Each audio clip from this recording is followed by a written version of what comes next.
Hey everybody, how's it going? So today we're going to be covering the topic of antivirus. I'm going to point out the antivirus that I like the most. This Bitdefender is what I've noticed to have the least performance hit on my system. As a disclaimer, I get paid nothing from Bitdefender for this video, and I do suggest a strong antivirus. There is a built-in antivirus in Windows 10 endpoint security, but if you're downloading certain files, if you're messing around with security and have the chance of potentially getting malware on your system or ransomware, you want a thorough antivirus on your system.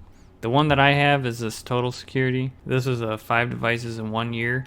I'm going to show you a special deal going on right now here in a little bit. This is the package that I currently use. And as you can see, it's got some awards here, PC Magazine. As I stated before, it has the lowest impact on performance. And I know some of these other ones are an issue. And if you go to install antivirus, I'm not going to go into the whole setup and stuff. I will show you how I have it configured here, what kind of settings I like to have. I'm not going to go into how to install it in this video. So it has best protection against infections here as a rating and lowest impact on performance. That kind of speaks for itself. I mean, one of the nice features is I've noticed if I'm running something that's high demand, like say I'm editing a video or I'm doing a deepfake video that's using my resources, my RAM video card real hard, this thing will throttle down on its own. It'll say, okay, I don't need to scan the hard drive. I can tell this guy is getting to work. He's using his computer's hardware. Let's not do a virus scan right now. And it backs down on how hard it's scanning. The other nice feature about this is you can buy this package. Say you get the Total Security. It's 5 devices 1 year.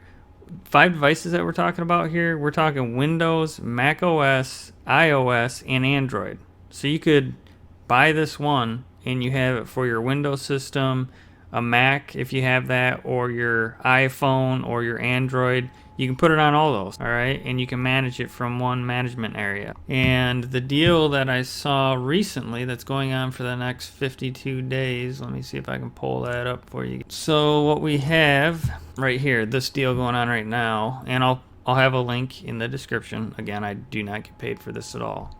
This, I kind of wish I didn't have my current subscription because I'm already good for the next year probably. I did, like I said, the Total Security 5 devices 1 year.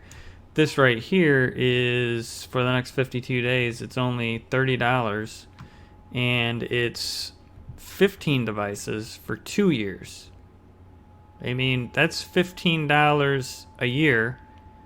And 15 devices, that's $1 a device if you break it down per year to secure your device with an outstanding product. There's uninstall instructions here if you want to uninstall it. If you do go to install it, make sure you uninstall any antivirus you have beforehand, okay? You do not want to install antivirus on top of antivirus. You're going to have a major performance hit and then it's just going to be a pain taking the other one off. So uninstall anything you have if you do decide to go with Bitdefender. And if you do have endpoint security on, that's not such a big deal because once you install Bitdefender, it'll automatically turn off the features in endpoint security, and endpoint security will recognize, hey, this person has Bitdefender, they have a third-party antivirus, we don't need to run. So that'll automatically turn off. But if you have Norton or you have Symantec, if you have Norton, hopefully they've gotten better. Otherwise, good luck getting that thing off. But if you have Symantec or something like that, Kaspersky, uninstall that if you end up changing over to Bitdefender. It also comes with a free VPN. I don't really use the VPN. It has a secure wallet as well, password manager, all those come in, all packaged with it. This family pack, it is the Total Security. So the family pack's just more devices and the way that it's licensed, but it is the Total Security is what you're getting. And you don't have to do this Add VPN Premium for only $29.99. It's going to come with a VPN. It's just maybe going to be throttled or something. I don't really use their VPN anyways. I use TorGuard for most of my VPN activity, and I'll go over that in a different video. It's my favorite VPN when needed, as well as for running torrents through a VPN. and I'll go over that in a different video, but this is the antivirus that I recommend to everybody, and this is a really good deal going on right now. If I fire up my antivirus, I'll show you some of my settings I have currently going. So once you get it installed, you're going to have a dashboard kind of like this. It's kind of nice. It's going to pop up here some recommendations. Every time you come check this out, it'll have recommendations for vulnerabilities, outdated apps pose a risk. So I can see what apps. It's going to look for any apps that are outdated. Here's an Oracle. This is Java. So I can download the new version now just by clicking here. This is going to stop being released and updated. That's because the new Java requires a special license. Okay, so it noticed that I had something out of date, and now we're fixing it. So that makes it easy, right? That application was out of date. It let me know, hey, you got to fix this. So this also has a file shredder. This is a way to delete your files and erase that data. I show in different videos forensics using Kali Linux on how to recover deleted files. Or you could use Ncase, right? If you delete something, it's not really deleted. Just the path is deleted. It's still there until it gets overwritten. Those blocks of data are still there until it gets overwritten. Well, the file shredder, what it does, you just say, hey, run this file shredder, delete this file. So that's a nice feature. What it does is it deletes the file, but also writes over those blocks of data on your hard drive so that it can't be recovered. If you just delete it and throw it in your trash here, your little trash recycle bin, and then empty your trash, that file can still be recovered because, like I said, it's until those blocks of data are overwritten, it's still recoverable. So what else do we have here? We have quick scans. We can run a quick scan. I'm not going to do that now. We have system scan, the whole scan, a deep scan, a vulnerability scan to look for vulnerabilities. Here's your VPN. You can turn it on. This is free. Daily traffic left. Okay, so this unpremium one, you have 200 megs of data daily that you can use. That's not bad, right? If you're at a coffee shop and you want to make sure you have a secure connection and be able to send an email and not worry about man-in-the-middle attack, or you want to go to your banking site, you can use a VPN. Say you're at Panera Bread, you want to go to your banking site. If you watch some of my other videos, it's going to show you how to do man-in-the-middle attacks and how your data can be stolen at open Wi-Fi locations like Panera Bread or in an apartment complex. You run this VPN, it's going to secure your data. This is free. You just get 200 megs of data. If you end up using this VPN a lot, you could upgrade to the premium, but there's an additional fee in that. But this comes with a VPN, 200 megs of data. We go into protection. This should be on. I turned it off the other day because I deal with some files that get flagged because I build some backdoor programs and some hacking programs. My stuff will get flagged by this if I don't turn them off sometimes. Right? I deal with some of those things. So antivirus, that's kind of what we looked at. Advanced threat, identifies suspicious behavior and blocks 0-day attacks from compromising your device. Online threats, I have web attack prevention, network prevention, phishing protection. So phishing behavior, this might be a page that tries to look like another page.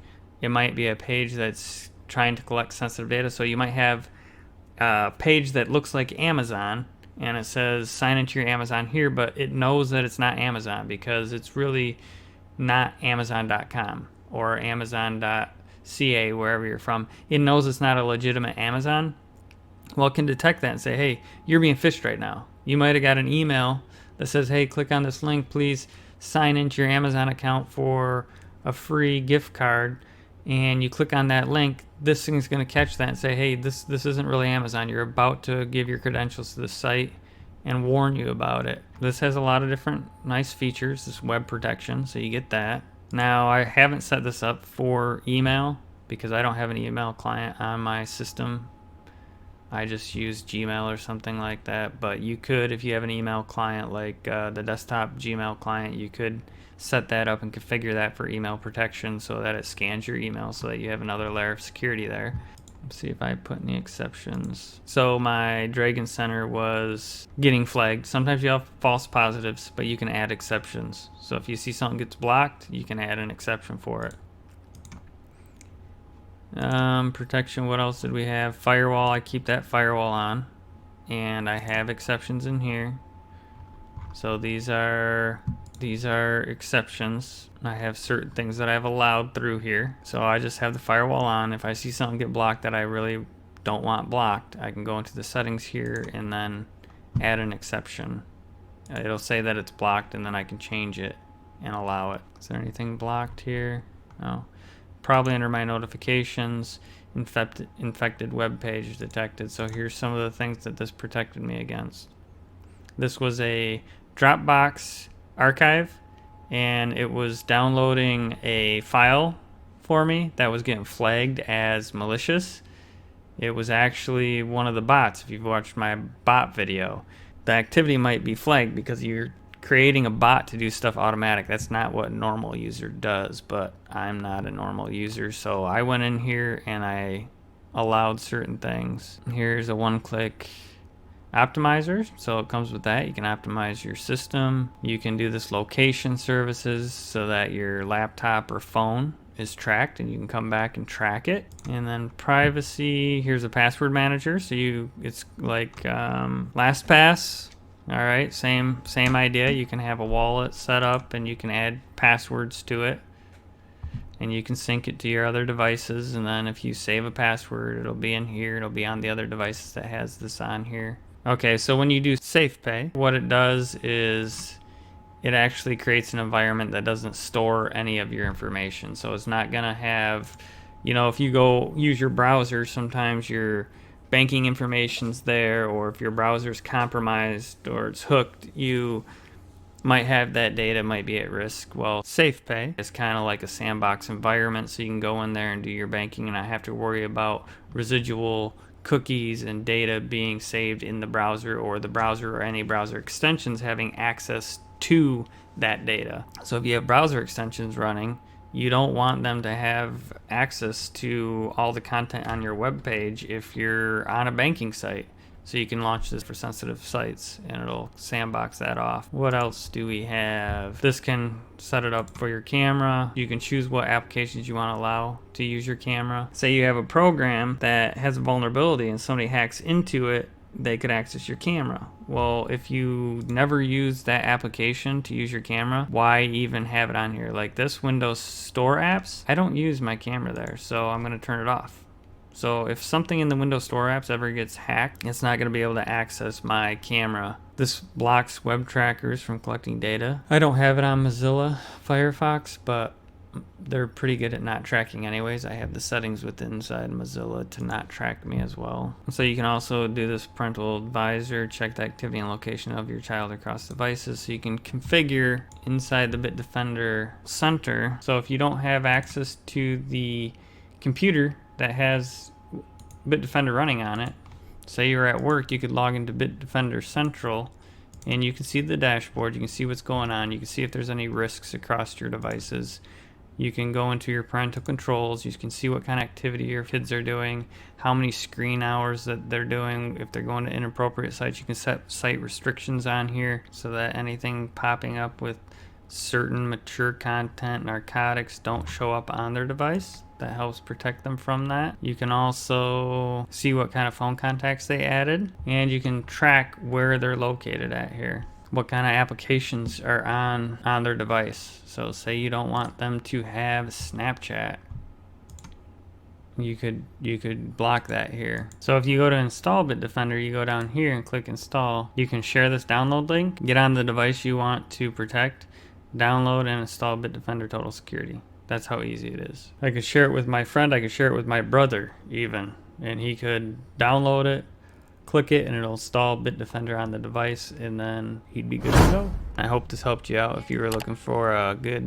antivirus all-in-one security platform. And I do recommend this, especially if you plan to follow along on some of these other videos I'm going to be showing you on how to hack and pen test and stuff. Thanks for watching. Have a great day.